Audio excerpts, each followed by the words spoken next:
It's coming. The moment we've all been waiting for. We must rise up to the challenge.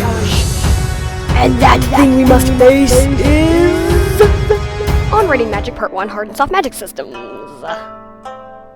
Sorry for the drama, I just couldn't resist. So, shall we get on with it then? Okay, sure, let's go. I have one question for you. Have you ever read a book that's classified as fantasy that doesn't have magic in it? I sure haven't. Magic systems are everywhere. But how do you write a good one that goes with your story really well? In this video, we're going to be looking at hard and soft magic systems and the middle ground in between them. This is part 1 of a 2-part series on magic systems. It is 2 parts because I began working on this thinking I'll just write a short little essay on magic systems. That short little essay turned into a 5,000-word script. Yeah. So that is why I've split this up into 2 parts. For your sake, and mine. For this video, I'm going to be using Lord of the Rings by J.R.R. Tolkien, The Girl Who Drank the Moon by Kelly Barnhill, Mistborn by Brandon Sanderson, The Inheritance Cycle by Christopher Paolini, Harry Potter by J.K. Rowling, Wings of Fire, Legends Darkstalker by T.T. Sutherland, and The Amber Spyglass by Philip Pullman as examples. Oh, and a disclaimer, this video, which is on Writing Magic Systems Part 1, Hard and Soft Magic Systems, is split up into 3 parts, like, within there. But I envision this magic series being like part 1 and part 2. Within each parts, there's like mini parts like this, because like I need to have different sections. But this is part 1, and the next video will be coming sometime, maybe in a few weeks. We'll see. Part 1: Hard Magic Systems. Before I go into how to create a hard magic system, I want to explain what a hard magic system and a soft magic system means. You might have heard those terms before. So basically, a soft magic system is when the elements of the magic are unexplained to the reader. We don't get told how it actually works. It can be used to create a sense of awe and wonder with the magic. An example of a soft magic system could be Gandalf's powers from Tolkien's Lord of the Rings, or Kelly Barnhill's The Girl Who Drank the Moon. Hard magic systems are the opposite, where we get defined rules and limitations for the magic. Because the reader knows how the magic works, when a character solves a problem, they will often think, I should have thought of that. This is because they could have figured it out. A good example of a hard magic system is Allomancy from Brandon Sanderson's Mistborn. I am not in any way trying to say that one is better than the other. It just depends on which one is best for your story. But with that out of the way, we can dive into what makes a good hard magic system and how to create one.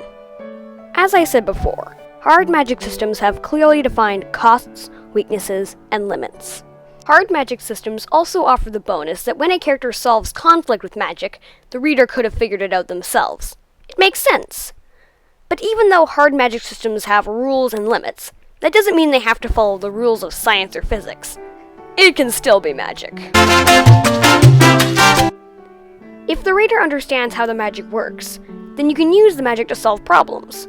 In this case, it's not the magic instantly making everything better. Instead, it's the character's wit and experience that solves the conflict in the narrative. There are 3 things that usually go into a hard magic system. 1 is limitations, 2 is costs, and 3 is weaknesses. These 3 things are good to think about when you're designing a hard magic system. Let's go through them. First, limitations. Limitations are especially important in hard magic systems. In Brandon Sanderson's Second Law of Magic, he states that limitations are more important than powers, meaning that it is more important to develop the limitations rather than the cool powers that your characters can do. Often what makes a magic system unique is not always the powers, but the limitations. There are other things that can make a magic system unique, but we'll get into those in part 2. Anyways, common limitations are the magic user's own energy, strength, and sustenance. A lot of books, even ones with a rather soft magic system, use this. If the character is tired, they can't be as powerful as they would normally. If you're using this, be careful you do not use it too frivolously. If the character has just another need to do what I need to do to save the day all the time, it can come across as a lazy way to resolve conflict if used too many times. Christopher Paolini's Inheritance Cycle does use this very well, however. Every spell they cast will take the same amount of energy as it would if they did it without magic. So when Aragorn floats himself into the air, he is exhausted.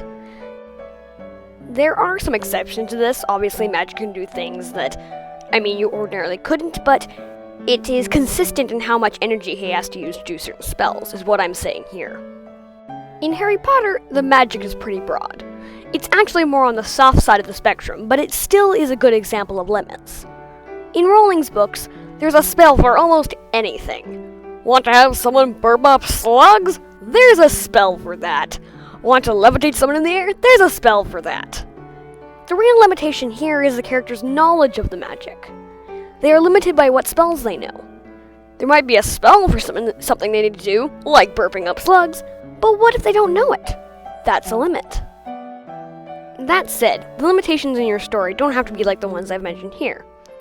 Say in your story, your characters can shoot lightning bolts from their fingertips, but they can only do this when there's a full moon and they're wearing a cat onesie. Like I said earlier, it's often the limitations that make the magic system interesting, though not always. We've seen people who can shoot lightning bolts everywhere, but how often have we read a book where characters can only do this on the full moon while wearing a cat onesie? Now for costs. Costs are very important as well. They can, like limitations, make your magic system interesting. An example of a cost is in Tolkien's Lord of the Rings. Anyone who bears the One Ring will eventually become corrupted inside. We can see this from the end of The Return of the King, when, and major spoilers by the way, Frodo takes the ring for himself. This is the cost of bearing the ring, but there are other ways to have costs in your magic system besides having a magical object that corrupts you from the inside and slowly drags you into darkness and evil until you are a minion of Sauron and... Sorry, where was I? Your characters might be able to do magic-y things, but what if when they do those magic-y things, they kill things around them? Tweety Sutherland does this beautifully in Wings of Fire, particularly in her prequel novel Darkstalker. The characters with the power of animus magic can enchant objects around them to do whatever they want, but with one cost. Every time they use their power, a piece of their soul is lost. Sutherland demonstrates this to us with one of the main characters of Darkstalker, Darkstalker himself. Throughout the novel, we see a steady decline in his empathy, good, and mercy. And finally, weaknesses. Weaknesses aren't the same as limitations. It's not a weakness if you can only shoot lightning 30 feet, not 50 feet. That's a limit. A weakness would be perhaps that when you shoot lightning, you have to wait 10 seconds after doing so. That is a weakness that your character's enemies might be able to exploit. In Philip Pullman's The Amber Spyglass, there's a knife that can cut a hole into another world. I know, shocker. But we find out that the weakness to using this knife is when the knife bearer thinks of someone they love, in this case, their mother, Will accidentally breaks the knife when he sees her face. This is a weakness to using the knife, and it actually happens when they're most needed not to happen. A hard magic system is not just about limits, costs, and weaknesses. These can even apply to soft ones.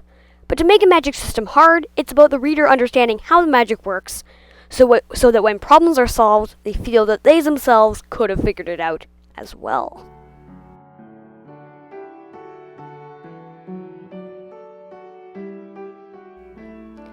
As I said in part 1, a soft magic system is the opposite of a hard one. We get a lot less explanation about how the magic works. How much explanation you give your reader will determine how soft or hard your magic system is. Softer magic systems are often used to give a sense of wonder in the story. The most famous example of this would probably be Lord of the Rings. In Lord of the Rings, because we never know the rules and limitations of the magic, it feels a lot more like the hobbits are stepping into a much bigger world full of things they don't understand. But let's get into how to create a soft magic system. Unlike hard magic systems, soft magic systems need a level of unpredictability. Here are some of the things we'll focus on today. 1. Resolving versus causing conflict. And 2. Adding wonder and awe. Let's start with the first. Resolving versus causing conflict in the narrative. Sometimes with a soft magic system, though this can happen with any magic system really, when the characters use their magic to solve a problem, the reader can be left unsatisfied. It can feel like, What is this? So everything is better now! it doesn't feel like the characters use their own intelligence or skills to solve the conflict. This is because we don't really understand how the magic works, so it makes it feel almost manufactured that the magic solves a problem.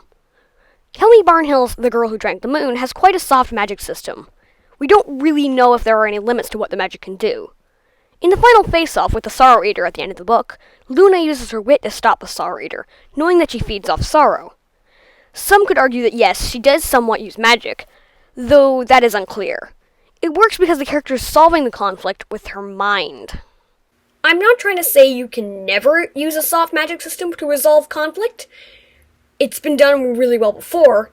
Just be careful how you do it. Resolving conflict with soft magic systems can lead to problems, but this is hardly ever the case when causing the conflict. A lot of books with a soft magic system use the magic to cause the problem. This is the case with The Girl Who Drank the Moon, as the character Zan makes a mistake in her spellcasting. This sets off the entire story. Harry Potter even has something like this, the causing of the conflict being Voldemort trying to kill Harry but failing. Harry Potter overall is a rather soft magic system. I wouldn't say it's the softest, however. The themes in Harry Potter seem to play a role in the magic itself. Love and kindness, in some ways, is more powerful than any spell. But back to how magic caused conflict in Harry Potter. I do know that in the final battle, it is magic that saves the day, but J.K. Rowling establishes how this could work beforehand, without giving everything away. So it does even have a few elements of hard magic systems. Now for our second point. Adding wonder and awe. We touched on this a little while ago. How soft magic is used to Tolkien's advantage in The Lord of the Rings because it gives the world a sense of wonder and awe, especially when our main characters are hobbits who can't use magic. Tolkien uses soft magic to employ a feeling of wonder and show how big the world is compared to the hobbits. Soft magic especially can be used to make your fantasy world seem wondrous. In The Girl Who Drank the Moon, and forgive me for using this as a reference for so many different things, it does have a good soft magic system though. We don't really understand how the magic works, only that it comes from moonlight. But because of this, it makes the world seem much more wondrous and full of things that are unanswered.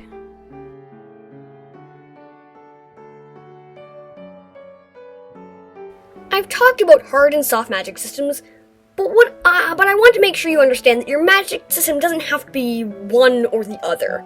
It can be somewhere in between. I view the scale of soft to hard looking something like this. On the left is soft and on the right is hard. Your book could be somewhere along this scale. Why not try placing one of the books you've read on the scale? Or maybe even the book you're writing if you're writing one. Thank you for watching this video on writing magic systems. I'll see you next time, maybe next week or 2 weeks from now, we'll see, for part 2 on writing magic, characters and world building, where we go through the character side of magic and the place it has in your world. But before I go, I want to say one thing. So after going through all these theories and techniques to making a good magic system, I see that there is only really one essential ingredient to making magic. And it's not limits, weaknesses, resolving, or causing conflict. Is that the most important component to your magic is your creativity. It's something that everyone has. You don't have to learn how to do it. And it shows that anyone can make magic.